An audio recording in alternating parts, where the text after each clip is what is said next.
Abeti kuna koto arma fa de c'est le béton. C'est ça la grande. On dit soldat lobby clair, bazoyemba. Bazoyemba fachi.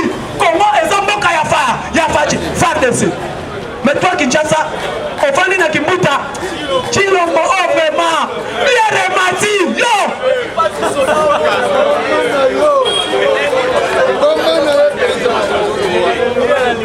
IDPS viva. IDPS viva. Yo fandi soldat zobunda kuna. Yo fandi na Kimbuta. Ah, vraiment koye comme 2500. Sala muna.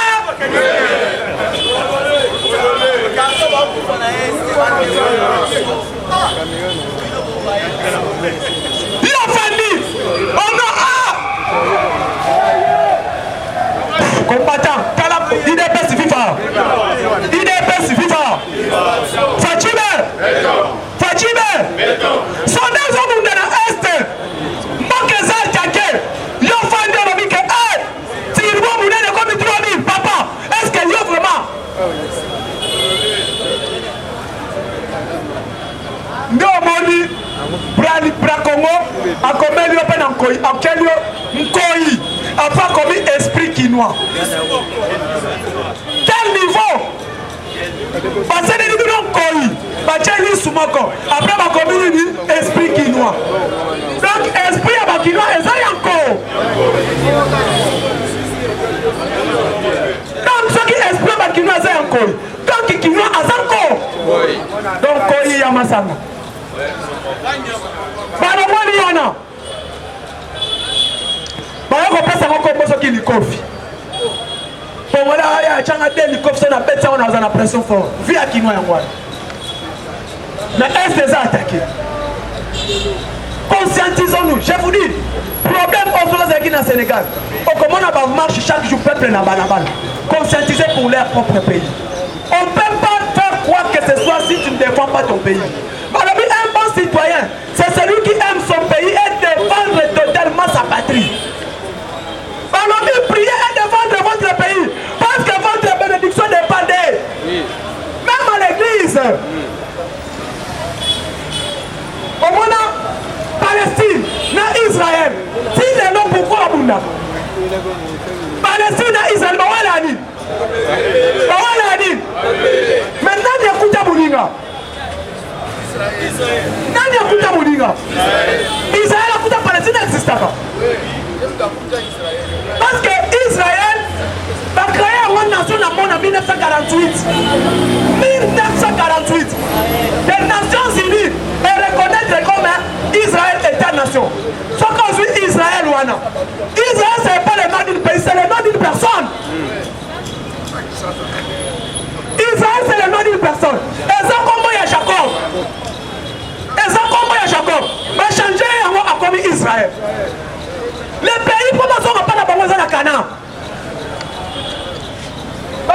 les fils d'Israël pas il y a Jacob mais parce que nous donnons Palestine a dit que Mboka avant hier soir il y a Ezala déjà Palestine existait avant que l'arrivée du Christ existait mais comme que les peuples c'est ça parce que nous avons Mboka wana lelo komona Jordanie bana guerre sur Israël Jordanie elle a clôturé Maïwana fleuve Jourdain là où Jésus était baptisé Israël n'a pas tolango mais Jordanie a bien attend pour ça bana bilaka to kosi kate mabele na biso balingi ba clôturer yango et toi peuple congolais bazo takion na est au lieu de défendre Mboka au fond de Nakim au mélancolie ah tu sais qu'il y a matisi ko yo na yo na kimuta ndenge mo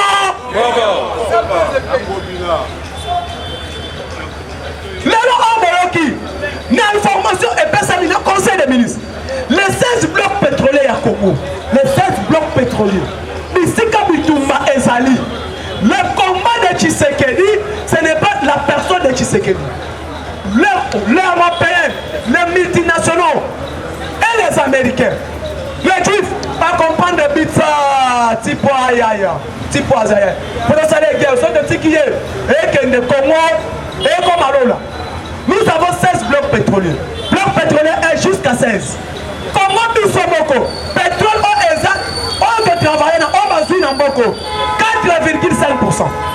Oh, Tikali non exploité, 95,5%. Et les 16 blocs pétroliers, ils ont payé sa mission 600 000 milliards. L'homme dans le conseil des ministres. 600 000 milliards de dollars américains. On a dit TV5, il est là, on a dit ça. Tu dis que tu en direct. Parce que moi, je suis match, je suis joueur dans le monde. J'ai vu que la politique. Nous, je suis politique.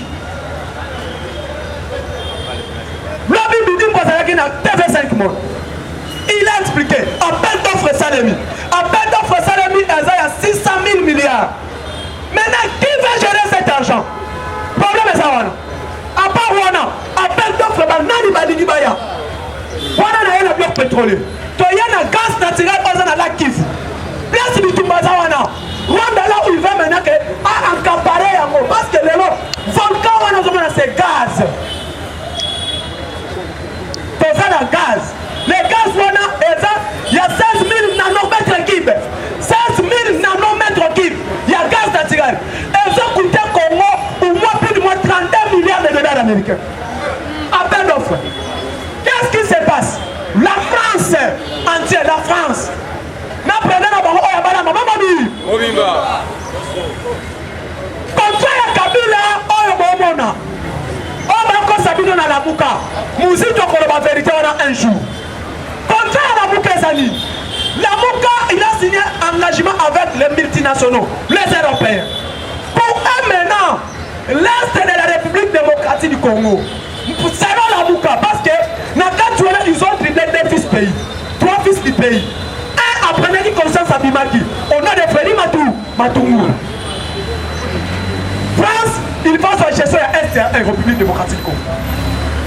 De là Kivu, jusqu'à la part que la Bissonio Sotouana. Et ça réserve stratégique belge à Ebaki. C'est l'un des provinces où ils ont pilier. France, Sikol. Société qu'on appelle Total Énergie. Le long, ils ont un problème sur le plan du monde. Total Énergie et Zalaka, direction générale de Ezakana ici. Or maintenant aujourd'hui, nous avons un problème de zone ici dans l'Ukraine. Côté qu'on appelle Poutine à la Bible, nous avons un ballon. Oh, France a évoqué avant. Avec une apostoline, a exploité le pétrole nous faisons à Kivu. Il y a un Soyango. Or, contrôle Ezalaki dans la Mouka. Tu sais qu'il est arrivé contre un moyen Andimayango. Abimaki, il y a encore dans la Mouka français, moyen Azala. Donc tu sais qu'il c'est un président qui est sorti aux élections. Ni un accord avec qui que ce soit pays. Ni harmonie. Mais 16 blocs pétroliers au Yabidim que je félicite aujourd'hui. 600 000 milliards de dollars. Les 16 blocs pétroliers. Dans un bloc ouest, bloc de l'est, un bloc de centre. Il y a Kamwe. Que Maïnombe est un pétrole Makasi. Moi, Nakamwe, Maïnombe. Et ça, le pétrole, et puis, Azana combattre na or, Maïnombe. Dans sa peine à Katiwana, ils ont des blocs pétroliers dans le niveau Maïnombe. Grabandou. Maintenant, qu'est-ce qui va se passer? Aujourd'hui, nous avons premier port pétrolier d'Afrique. Et ça fait qu'on appelle Akou. Et ça, dans le Nigeria. Deuxième, c'est Alexandrie. Et ça, dans l'Égypte. Yami Balé. Et ça, bloc pétrolier. Oh, et ça, plus fort. Un pétrole bleu. C'est la République démocratique du Congo. Entre autres, c'est banane. Dès Omoni, jusqu'à 2040, tu as un problème dans la ville, il y a banane. Territoire, il y a banane. Parce que base qui tourne, et ça, vous ne connaissez pas banane. C'est le territoire qui tourne, ville à Mwanda. Tout le monde, mon peuple avant dans la Mwanda, a un mandat pour le pétrole. Appel d'offres et Salemi. Le président dit, Bidimbu, prenez le temps, ça a appel d'offres, Batubakoya. Le Nigérien va accepter. Maintenant, qu'est-ce qu'il va faire? Qu'est-ce qu'il cherche? Bazan Lukani. France a limité l'Italie parce que Berenco, et ça va italien. Pétrole n'a plus pas de la raffiner Awa. Nelbit, Mobutu a créé une société qu'on appelle SOSI. SOSI, Société de raffinerie du pétrole. Normalement, pétrole n'a plus pas de bazouille à mon Brit. Il faut SOSI à raffiner. Baba va raffiner en Awa. Ce qui va raffiner en Awa, comme on commis paradis. bits, il y avait européen. Maintenant, tu sais qu'elle vient. Elles ont menacé d'intérêt dans Bango. Je ne veux pas. Appel d'offres. On se voit dans la finale. Ah! Mais bits, pas dans le Bible. Appel d'offres, ça les Mamoutou. Aïe, aïe, aïe, exploiter le pétrole dans le Congo. Nigeria bandimi, Canadien bandimi, un certain Japonais bandimi. Le nom, c'est même Otoban. Ballon signature de contrat pour Bandamisa. Dès qu'on a parlé, non. Ceux qui baillent à Autosambre. Même Fatia Lobby Boy. Il y a aux opérateurs économiques. Fandanabi.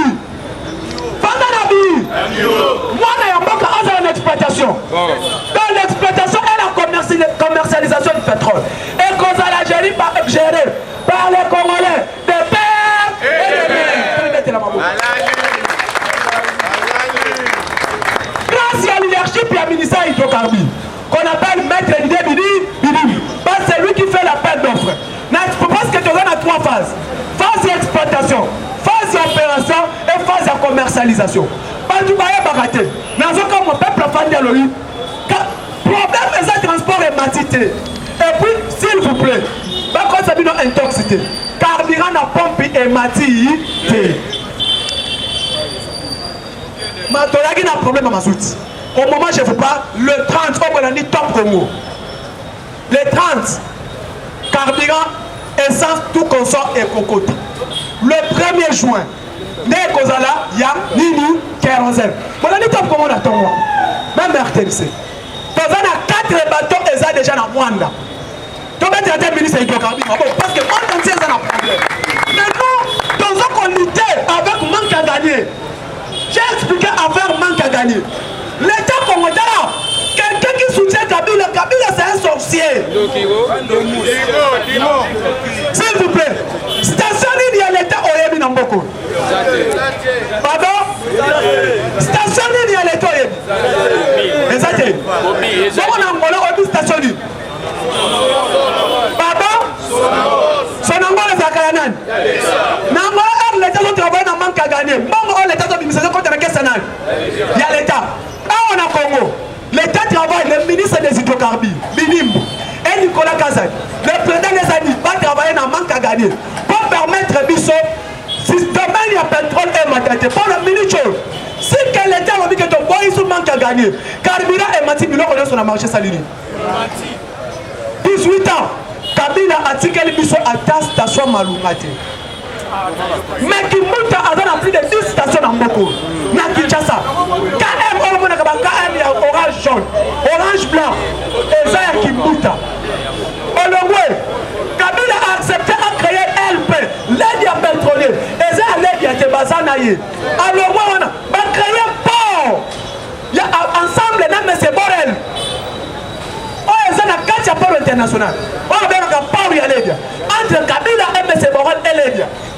Mais Kabila, ni station. Sonaïdro, l'État, Société nationale des hydrocarbures. On a combien de stations dans Boko? Ce qui est bénéfice à tout, la carte capitale. Sonaïdro. Il faut appuyer l'idée du ministère des hydrocarbures. Il faut appuyer l'idée du ministère des Finances qui assume l'intérim à l'économie nationale. Mais comment on a le peuple congolais, il y a un soutenir Mokanayo, mais le peuple congolais offendu aux autres filles. Les autres qui président de la République, président de l'armée, soutenons notre armée s'il vous plaît. Kabila Bayema Boyi Mabobi Sinatawa. Dans la Kabila, c'est un pardon.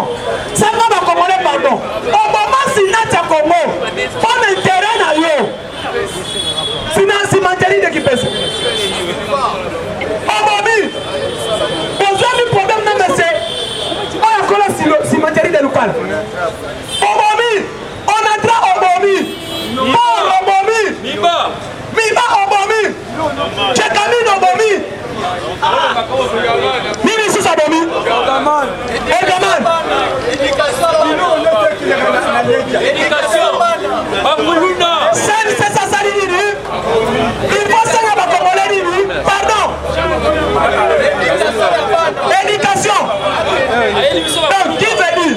N'a pas la ordre sur ma plaque Kabila. Sali, pour la raison quoi que ce soit, Kabila a ça étranger. Ok, il y a un appel d'offres, pas de bien balobi que au Kati. Mais il y a un appel d'offres, ça les bien ministre hydrocarbures.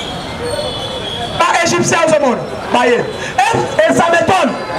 Parce que les bautis, l'investigation à niveau quand Kassai. Parce qu'on découvrir na maya mukamba oli mayo wana na yoni kasaite maya mukamba la mukamba ba découvrir et la mayo ngo za saki mwindu ah mayo wana ezana pétrole oui pétrole ezana kati ya Kasai ba découvrir pétrole na kati ya Kasai et ba pesa ngo bloc pétrole ya Kasai faut pas exploiter yango ba yako découvrir grand Équateur mobimba ezana paix siko yebisa ngai ya solo nde omoni lelo chef de l'état maintenant est déterminé basali appel d'offres nde Rwanda o moboni alobi comme Rwanda écoute tous les opérateurs économiques bayaki na objectif na bango na Kabila bakabola Congo lokola Congo barate kokabola yango bacréer ouest, nord et sud, le col a raté. Qu'est-ce que nous devons faire maintenant? Le moment est arrivé, on doit s'imposer par la force. Et grâce, il y a notre bravoure de notre combattant de l'armée, Balobi Congo et Kokabwana, fini la guerre. Maintenant, qu'est-ce qui va se passer? Si le Rwanda M23, nous sommes prêts. Rwanda Mako. Tovi Kagame tu es qui chave. Tokokota ya ande. UDPS viva. Fachime. Il y a qui Rwanda Biko. Rwanda Ezarwa. Congo Ezako. Leoparda. Nasi Kolo. Mobilisons-nous. Kagame communauté. Kagame Facha Kocha Moussafika Koué. Après Kagame Azarwande, Kazama vraiment. Nostalgie à Kagame. Na Rwanda va être peuple. Le peuple Hutu et le peuple Tutsi. Les vrais peuples autochtones, il y a Rwanda, ça parle de qui? Sont des Hutus. Kagame Azarwande dit qu'Hutu est Éthiopie.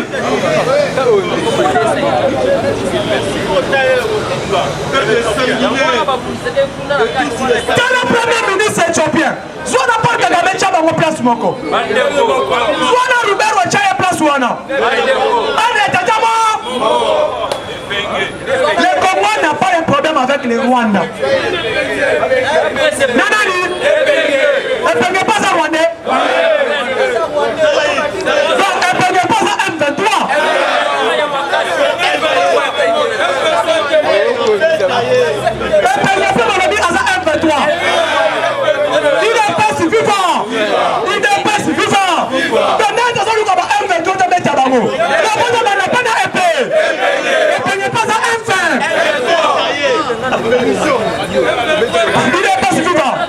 Mais Baba Salit, Omar Ruberwa,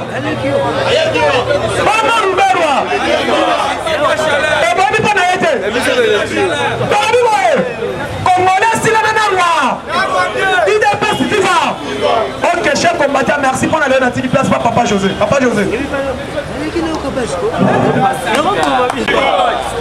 Car le monde était de droit viva. Etienne Omolomba super héros national viva.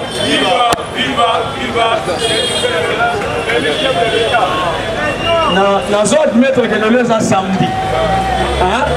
Nous sommes samedi, on permet de rappeler le moment où pardon vraiment.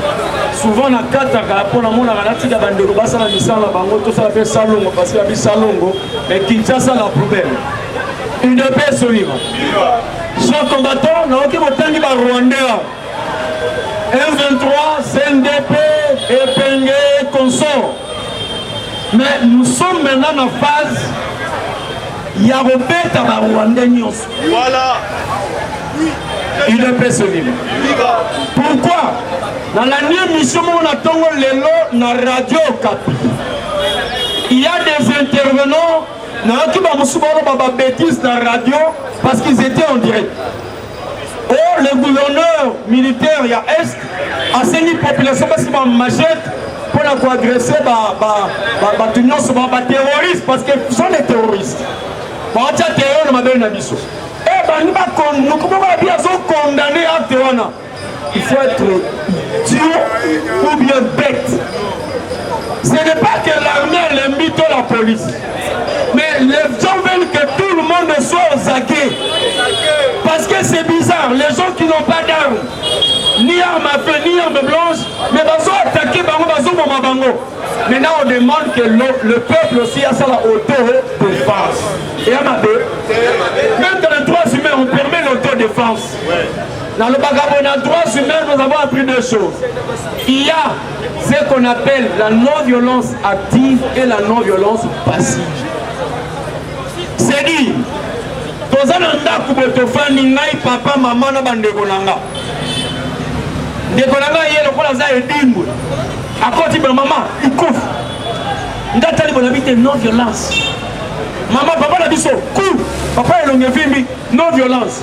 On dit qu'à partir aux parents, mais lorsque papa touchera, on ne peut pas qu'on a gagné le boko. Papa, maman va quitter dans sa peine à moi dans l'année, il y a mon balia. Donc on ne peut pas permettre que tout le monde va compter dans ma béne à biso, les lois allaient noir sur blanc. Monde entier va l'obéir, même la Chine, les États-Unis, l'Europe vient de condamner le Rwanda. Que l'agression est utilisée dans le Rwanda. Bonsoir les M23, qui m'a ni dans Ouganda, ni dans Burundi, qui m'a dit dans Rwanda. Cela veut dire que c'est le Rwanda qui nous agresse. Voilà. Alors, et l'on y est ça parce qu'on a la réplique. Et l'on y est ça parce qu'on a la réplique. Qui va nous condamner? Vous allez nous condamner par rapport à quoi? Parce que les Rwandais nous agressent, tu violes, pille. Il devait se vivre. Mais si on puisse réagir comme maman, droit de l'homme.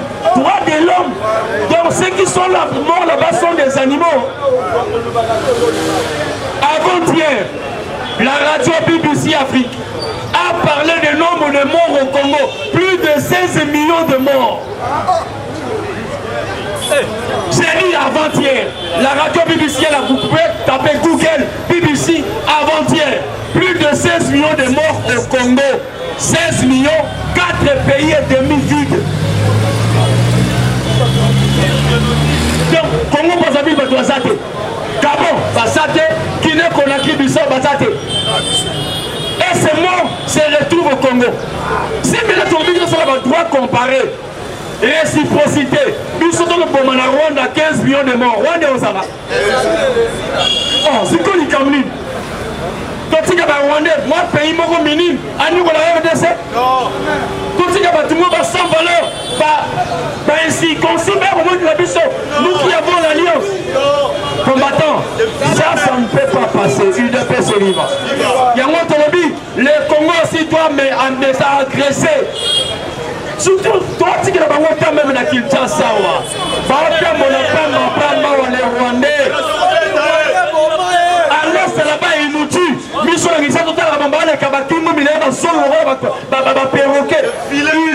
pour le bien.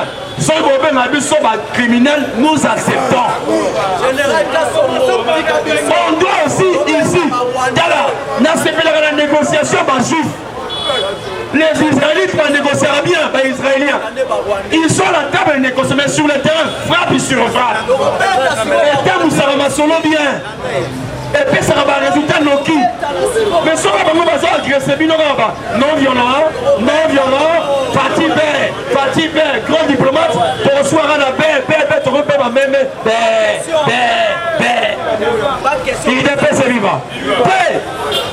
Tous les Rwandais qui sont à Kinshasa doivent savoir que Sambo Cannabis sont pas Batama. Comme nous dans cela, on va frapper. Ndeko, ceux qui sont à Kinshasa, et la Est, maman n'a pas sali, bon, on va le bannir à Kinshasa. Donc, ou bien, à la Est, on va recevoir Congolais. Il n'est pas vivant. Comme la Est, on va recevoir Congolais, on doit les frapper même ici à Kinshasa. Au Moni Rwandais, Bekaye. Au Moni Rwandais, Mumbaye. Ils sont minés. minable, pas mini, pas ça bouquet. Il va mater nous sommes un grand pays comme la RDC. Neko, voyez Baka, les Rwandais, c'est la mission au monde à l'Est, qui est tam sur la boucan. C'est la mission statue, il y a l'éléphant, on m'a collaté Moutounassi. Ce qui va battre, c'est un geste. Le vrai totem congolais, ça va léopard. Le vrai totem congolais, ça rappelle lion. Le vrai totem congolais, ça va éléphant. Et on a Chanik, on a BCZ à l'époque. Parce que le totem signifie grand et là on a bino. Totem n'a biso congolais, ça va éléphant. Le grand. Donc quand il y a un biso, il y aura éléphant, ça va léopard. Ça c'est l'histoire de Mobutu qui a formaté ma histoire. Il a fait ça vivre. Si quand on battu l'éléphant, les Rwandais connaissent l'histoire. Comment battu l'éléphant, tout comme un donc, il y a un hymne sur le que dressons nos fronts longtemps pour eux. Il faut l'éléphant tomber dans la Mobutu, il va la casa géa. Il a fait ça vivre. Et il est grand. Parce que Banyanga la carte, on a baillé peine à Kinshasa. Parce que vous roulez carrosse. Bino, Batikila Bino Mamakala, Bumbu, Selembao, Kassavo, Bios, Bango Bakuma la ville, Gombe. Donc Gombe, Ngale Mandé à Bango. Donc ville n'a biso commandé à Bango. Biso Bango dans la cité, Bango la ville. Combattant, il faut qu'un jour, que la tête de Kinois tourne aussi. Tous les citadins qui sont dans la ville. Il n'a pas à vivre. Au Moni Rwandais détaillé. On a le bien, même le président Roboy a monté. Ça tient bien bien. Et ça, l'angage va corroler au Moni Rwandais tout taillé. Si vous avez une occasion bien salir au pied, piné au salier. Ouais, les gars, on a une bonne cabine. Parce que Colombo, Bango, ça vient. Ils doivent savoir que nous sommes chez nous. Ils ne peuvent pas venir ici, nous manipuler, nous mentir. Depuis le solo, il y a 12 coups, il y a Kabila, il y a Kinyawa. 15 officiers condamnés à mort. Les droits civils. Les officiers ont collaboré direct avec les rebelles. Ils ont presté les rebelles information. À plein fond. Pour faire des Sebakoufa, il est peut vivre. Si on lit les échos qui s'est passé, tant de lancer des vues, Rwanda a été négocié dans Ouganda. Oyoka, il peut se vivre. Moi, on a Museveni. Aouti sur la Paul Kagame, lobby. Elle est sur l'information. Moi, merci. Nana Zastam ou Atamaka Rosamate. Merci. Alobi, Kagame c'est mon oncle. Il est peut se vivre. Kagame c'est mon oncle. On dit matin, Mouta Sarananga. Autre histoire, ils ont répété. Télévision à moi, à Arimana, à Zarina Posta Basongela, pour voir na bango. On a dossier ça. On a le bango déjà. Bateau boutique la mission à Est. Il faut Basongela pour voir na bango. Et puis Bagan à Est, Bagan a pris un pays africain. On a dossier ça. Quoi pour on attend. Tanda. Tout le monde a dit Félix, on a mouqué. Pour voir les autres ennemis. Tant que Kagame a quitté en Ouganda. Dans Ouganda, va côté rébellion, va attaquer arrivé à Rimana. Dans le Rwanda. Mobutu, va s'en faire un fort à honnête de Bengala pour Kagame à Zongi dans Ouganda. Son histoire est se respecter. On a dossier ça. Il ne peut se vivre. Landa. Rwanda a préparé Kibakata Ndambu à Est. Est wana etikala pour na bateau ya losenga ba réfugiés bayawana et puis chef de l'état a outi kovanda avant disaki des chambres de Mbosso Code national ya ba député ba tebele et ça le kola moi fait mobo après ce discours alors dit l'état qui est otika distrait ba belé wana est kokende a multinational bakosangisa bambongo bakufi armé wana ekobote ebele nde tokoya korekote mabele etikali apesa exemple nde basali na Soudan nde basali na boye apesa exemple ya 3 pays il peut se vivre si on dit le temps que se passe c'est l'état aza déterminé Pourquoi a déclaré guerre politiquement? Comment dans le lobby RDC a ça là? Déclaration politique. Dans le niveau du Conseil des ministres, pour l'ambassade de Rwanda, pour évoquer directement dans le vol de Rwanda, dans la frontière de Bisso. Partout, les rebelles Rwanda va Kokima. Tu es là-bas, tu es là-bas.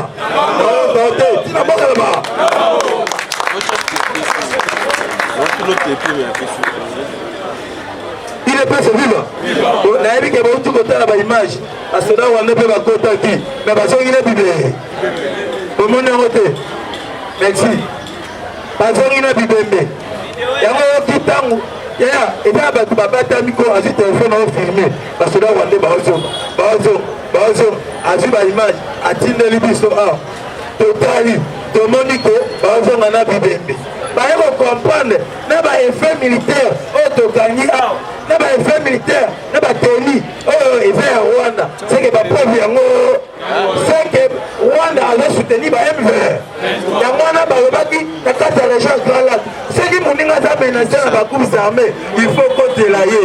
Mais pourquoi nous avons besoin de côté la yé? C'est qu'on a milité dans la Bible. Tant de attaqués, partout les belles qui m'a vu ça qui m'a attaqué. Et où tu vas bombarder, bombe manque bombarder, si tu as barabé les chars de combat. Non, non, non. Les chars de combat, chars on est où toi? Barabé va dans les chars de combat. Voilà. Pourquoi René a Kabila et Moïse Katumbi? Et puis on a René Moussonga la dignité vers Paul Kagame. Est-ce qu'on a des bons? Ils avaient quand des bons. Politique est dynamique. Au monde général et à Monisco, à qui collaborer avec John Luboya. Qui me compte à M23 Tikaminduki, pour analyser sous nous. L'état passé ne revient plus là. Et les calibres, la lobby sont il n'est pas fort. Mais les colabis sont là, on néglige la montée. Pas inutile la société. Utile. Pas utile la société. La foi de ces mailles, Nami, Naba, il a copié la foi. Si vous avez l'autre comme Sibiso, la foi de ces pays, une initiative de Bawewa. C'est pour cela que la députée à Est, Balobibo, ils sont tous les immenses mais Balobibo, on est allé. Pour t'entendre, il y a la politique qui va dans la Kataïda. Il est prêt, c'est vivant. Aujourd'hui, ma fatigue, je sale de l'autre côté. Je sale de l'autre côté. Je ne sais pas bon, c'est le mort. Et ça, complètement, on va préparer qui Moïse Katou, dans Joseph Kabila.